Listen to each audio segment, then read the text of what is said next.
sekarang gampang udah, kalau pakai dalil kebanyakan. Mau ikut siapa? Ikut Imat, ikut Abbas Buntet, ikut Roma Irama, atau mau ikut Kiai Haji Hasyim Asy'ari? Dua, Kiai Haji Hasan Genggong cintanya sama habaib luar biasa. Kalian mau ikut siapa? Mau ikut Imat?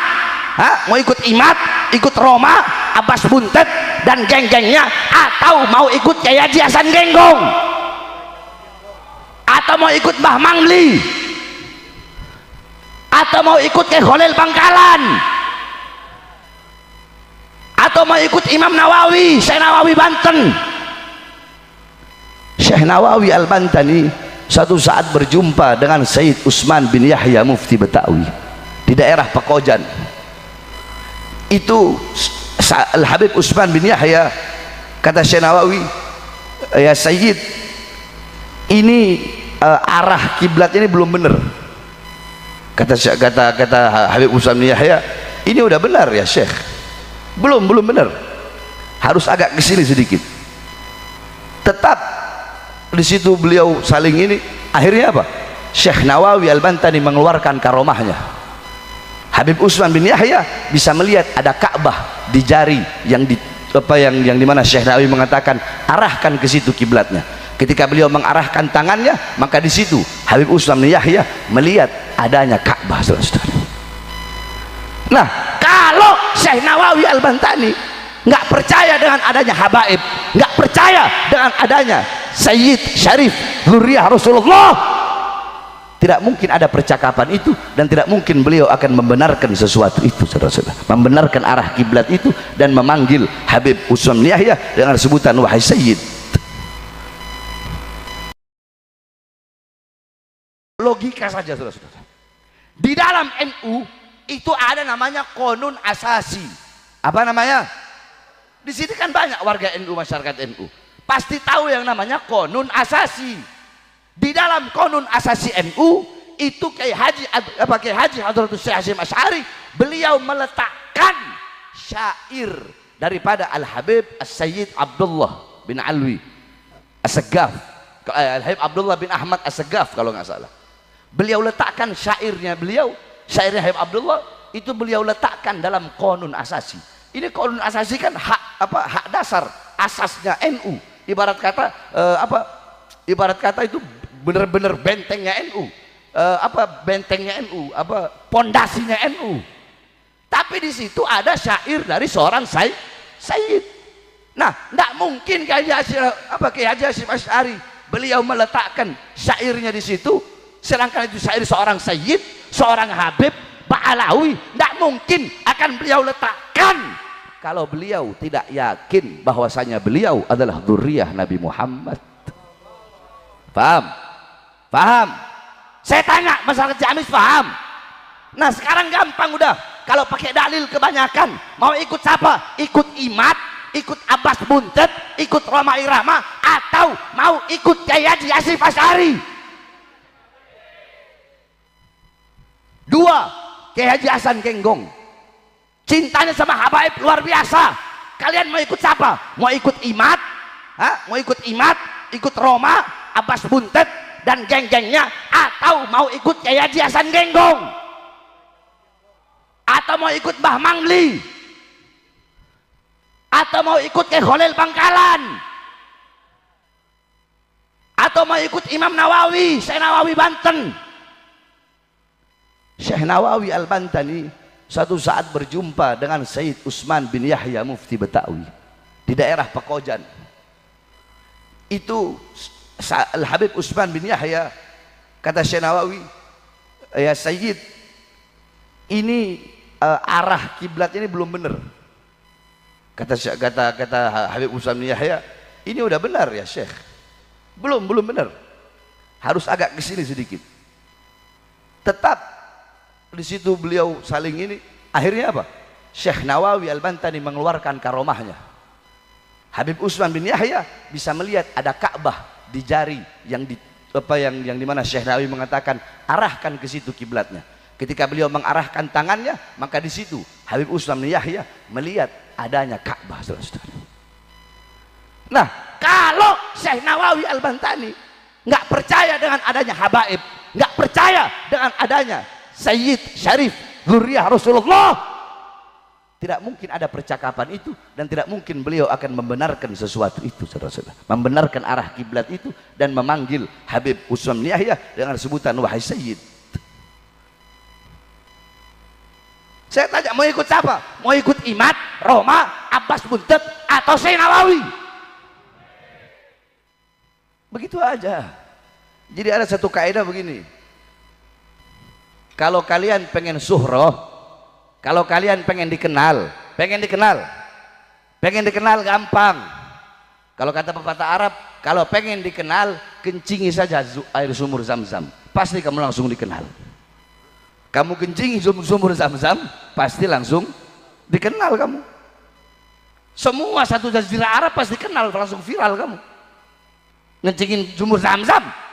Jadi ngelakuin hal yang aneh. Ini ulama ahli nasab, ulama ahli fikih, ahli sejarah. Beliau-beliau tidak ada kecuali Wahabi. Dari kalangan Wahabi ada. Tidak ada satupun yang membatalkan nasab habaib, nasab Ba'alawi. Tiba-tiba muncul bin Sarman, yang katanya mujaddidul Islam, langsung main-main membatalkan.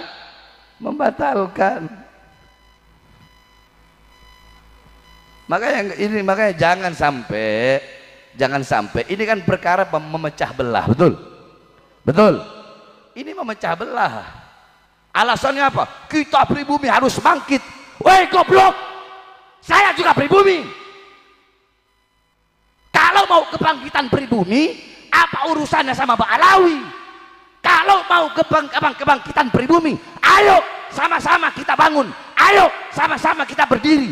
Untuk apa? Untuk membenahi ekonomi Indonesia yang dimana 95% dipegang oleh Cina, dipegang oleh asing. Kalau memang mau tujuannya kebangkitan pribumi, nah tujuan kebangkitan pribumi yang dihantam habaib, apa urusannya? Emang ada habaib yang nyolong uang negara? Hah? Pernah dengar habaib nyolong uang negara? Habaib maling rakyat, habaib jadi koruptor. Yang jadi penyanyi ya ada Ahmad Albar, yang jadi artis, yang jadi apa kalau suka nanya-nanya itu di TV, Najwa Shihab, ada ya, ada. Jadi kalau mau kebangkitan pribumi tetapi yang dihantam habaib, maka tidak lain tidak mungkin ini kami melihat adanya hal seperti ini, bahwasanya dakwah ceramah dijadikan ladang untuk ajang mencari makan, saudara-saudara.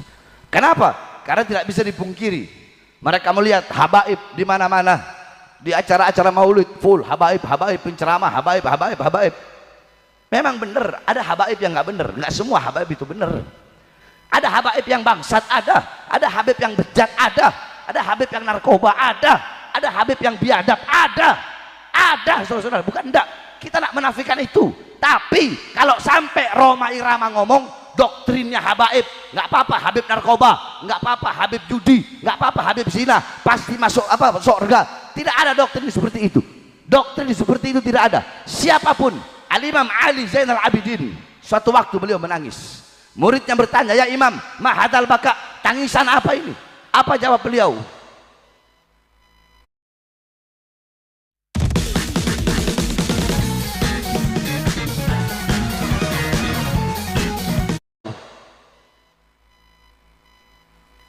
Muridnya berkata, ma hadal baka, tangisan apa ini? Anta min ahli baitir Rasul, engkau bagian daripada keluarga Rasul, engkau cucu Rasul. Bukankah dalam Al-Quran Allah berfirman, innama yuridullah liyudhiba ankumur rijsa ahlal bait wa yutahhirukum tathira wa anta min ahli baitir Rasul. Allah sampaikan dalam Al-Quran, sesungguhnya Allah ingin mensucikan dengan sesuci-sucinya diri kalian wahai ahlul bait, dan engkau bagian daripada ahlul bait. Terus apa yang masih kau tangisi, apa yang masih kau risaukan? Apa jawab beliau? Wailak, celaka engkau berkata seperti itu. Innallaha khalaqal jannah liman ata'ahu walau kana abidan habasyian. Wa khalaqallahu nar liman asa'ahu walau kana malikan qurasyian. Allah menciptakan sorga bagi siapapun hamba-hamba yang taat kepadanya, tidak peduli garis keturunannya. Kalau dia taat kepada Allah, patuh kepada Allah, maka sorga tempatnya. Dan Allah menciptakan neraka, kata Imam Ali Zainal Abidin, Allah menciptakan neraka liman asa'ahu, bagi siapapun yang berbuat maksiat dan berbuat dosa kepadanya, nggak peduli apapun garis keturunannya, nggak peduli siapapun kakeknya, datuknya, kalau dia berbuat dosa, dia berbuat maksiat, tempatnya adalah neraka. Jadi jangan bikin udah tua bau tanah, udah banyak istighfar, minta ampun sama Allah. Nah, mereka lihat di mana-mana habaib, di mana-mana habaib, di mana-mana habaib, padahal tidak ada. Apa yang bisa kami banggakan? Apa yang mau kami banggakan, saudara-saudara? Ketika kalian berbuat dosa dapat pahala satu, kami dapat pahala. Ketika kalian berbuat dosa kalian berbuat dosa, dosanya satu, kami berbuat dosa, dosa kami dua, saudara-saudara. Tanggung jawab yang berat. Andaikan anak diberi pilihan, mau lahir jadi seorang sayyid, seorang habib, atau jadi orang biasa, anak akan pilih lahir jadi orang biasa, saudara-saudara. Jangankan kita orang, Sayyidina Umar bin Khattab saja berkata apa? Andaikan aku adalah kayu itu, yang dimana kayu itu nanti dia mati, dia kering, retak, dia jatuh ke tanah, nggak ada hisab bagi dia, nggak ada azab kubur, nggak ada siksa kubur, nggak ada padang mahsyar, nggak ada hari kebangkitan. Coba andaikan aku hanyalah sepotong kayu, apa yang harus kita banggakan? Nah, oleh karenanya hadirin sekalian yang dimuliakan oleh Allah Subhanahu wa taala, hal-hal seperti ini harus kita jaga, harus kita jaga. Jangan pecah belah antara habaib dengan kia, jangan pecah belah umat, jangan bikin bingung umat. Makanya saya mau tanya, masyarakat Ciamis ada yang kena virusnya? Oh, kalau diam aja berarti ada ini. Masyarakat Ciamis ada yang kena virusnya? Kena virusnya enggak? Kena virus pegal nasab enggak? Benar. Kalau kena juga nggak apa-apa. Kena juga nggak apa-apa kok. Yang mau percaya Habib silahkan, yang enggak juga silahkan. Kalian